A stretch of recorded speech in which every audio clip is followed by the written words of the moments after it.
大家好，这一段呢非常简短的说明哦，未来它的扩充会变成是什么样子的呢？的情况呢？我们之前有提到说，我们发展这一套，除了它拿来做运动控制之外，它也可以拿来做fly scan 或者是同步截取跟接收资料同步截取的部分哈。那就像我刚刚打开来，我们前面几篇打开来看到里面的结构。我们从 PLC 连线到这个 Beckhoff 的 Module， 以及这个东方马达的马达驱动器，这些都是用 Ethercat 的连线去做这个串接的方式去达成的。也就是说，假设你未来希望继续连到 ADC， 就是 Analog to Digital 的 Converter， 去量电压甚至电流的讯号的时候，要怎么做呢？甚至是这几个设备呢，都距离你的这个马达机箱有点距离的时候，你怎么样去达到这个同步的讯号的截取的部分？很简单，一般 RJ45 的这个网路线，我们是建议使用这个 Cat 5.1以上的这个规格的网路线。那我们只需要在后面的连线把它接到里面。从这个 Ethercat 连出来的这个地方那就可以连出来了。那这个的连线呢，我们可以接到不一样的模组里面去。举例来说，你看这个就是 Beckhoff 的模组，它其实的架构就像这样子。这个是它的 ADC 的模组。那你只需要用这样的方式去做连线，然后以及把这个该提供给它的24伏 DC 把它接上电源就可以了。那 Ethercat 的部分，它这边有提到说 in 跟 out， 我们把这个插进去，它就会成为一个子站，就可以把它架在你想要的设备的旁边。有的时候是像 ion chamber， 你想要量电流，或者是你想要量电压都可以。那我这边放上的范例呢是这一款 ELM3144-0000， 它这一款呢是属于多功能的 ADC Analog to Digital 的这个模组。这个背板其实只是一个塑胶片，那它可以连其他的不同的模组，像比方说我们在里面看到的这几款5042就是这个给 encoder 的。然后或者是3314，它就是量温度的这个模组，它的模组连接呢是非常简单，就是这样子就拔掉了。像比方说你需要比方说你在那个地方也需要一个温度模组，那你就把这个温度模组呢也把它加进来，这样就 OK 了，这样就完成连线了。那如果说你后面又想要，比方说我们连这个我们往往会跟位置，就是像比方说 encoder 的位置，那你就可以把这个模组，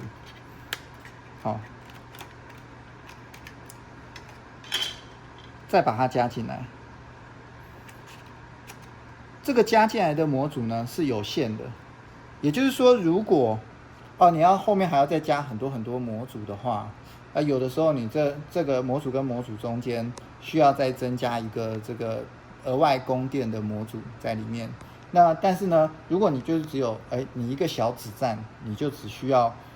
放1-2块卡片的话，其实这样的供电就已经够了，因为它这边直接会接一个24伏，就只有超过几块卡片某一个瓦数的时候，这个在它的说明书里面会有提到。那我要来介绍的是这一块模组，你未来一定会很常用。好像这一块模组，我把它的侧边它该怎么连线Beckhoff 的做法非常的清楚它该怎么连线，它都在侧边上面有讲到。这一个模组是做什么用的？像5042是 BIS-C 的 interface， 它就已经写得很清楚，有告诉你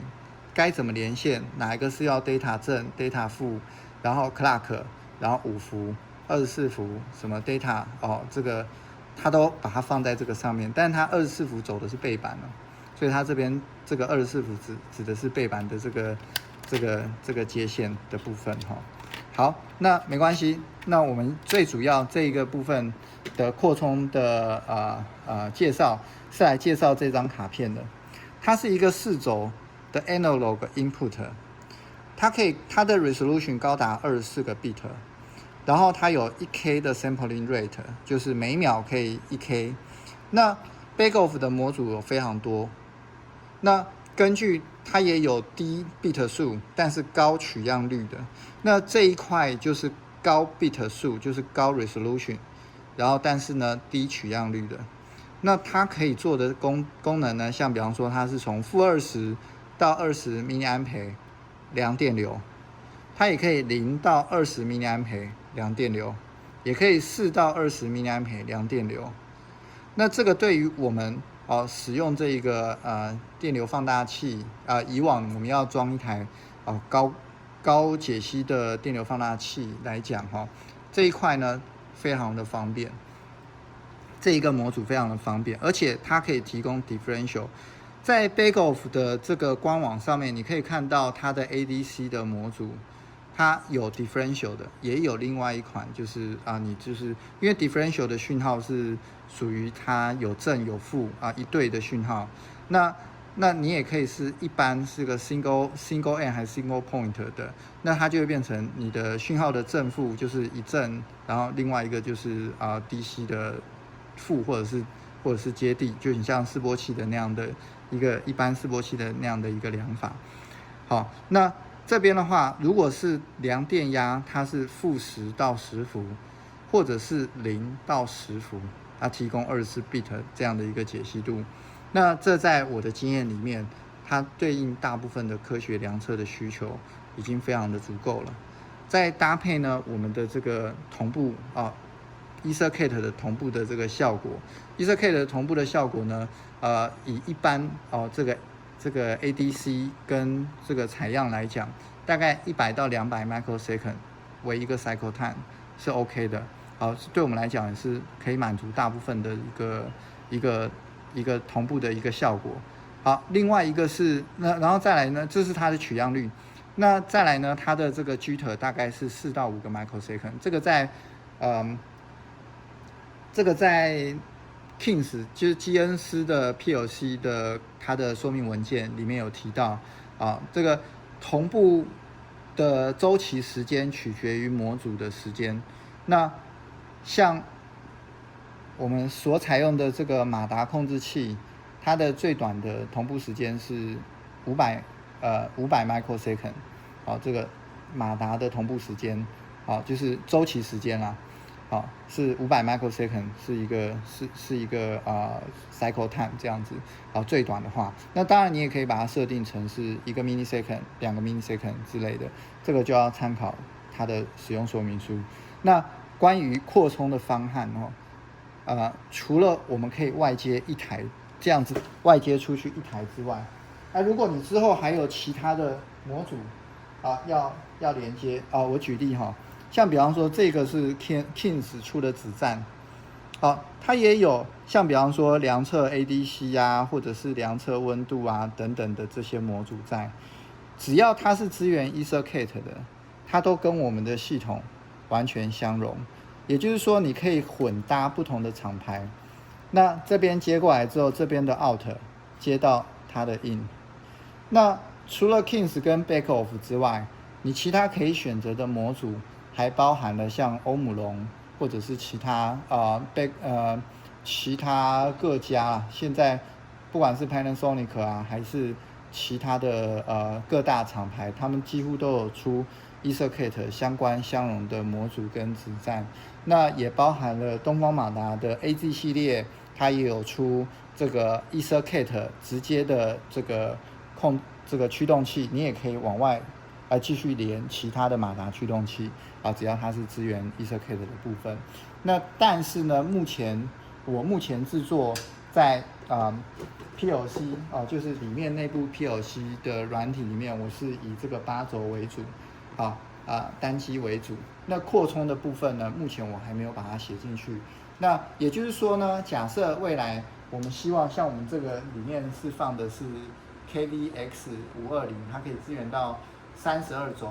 的这个马达的话，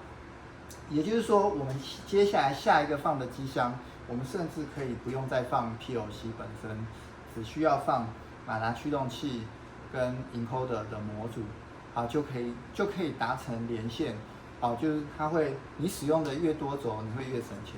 那至于这个萤幕的部分就是萤幕它可以操控的轴数的部分，那我们也可以再进行扩充，就是你可以在同一个面板上面去控制8轴、16轴、32轴，甚至更多轴数的部分。那轴跟轴之间的同步对 EtherCAT 来讲也是没有问题的，因为它原本就针对于轴动的这个同步的部分它有一定的规范跟处理的方式，所以也就是说，我们最高256轴，轴跟轴之间是彼此之间可以设定成它同步的这个方式。只是这个部分呢，在目前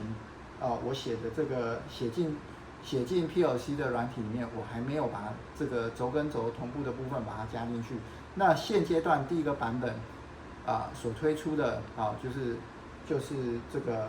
单纯的马达运动的部分。但是如果随着时间的演进，我们会再把这个相关的同步轴跟轴之间的同步，以及呢做FlyScan 的记录等等的功能一并把它加进去。未来我们期望的是，我们的 PC 端的软体可以呢只透过一个按键告诉他说，我们去量资料，他就从头到尾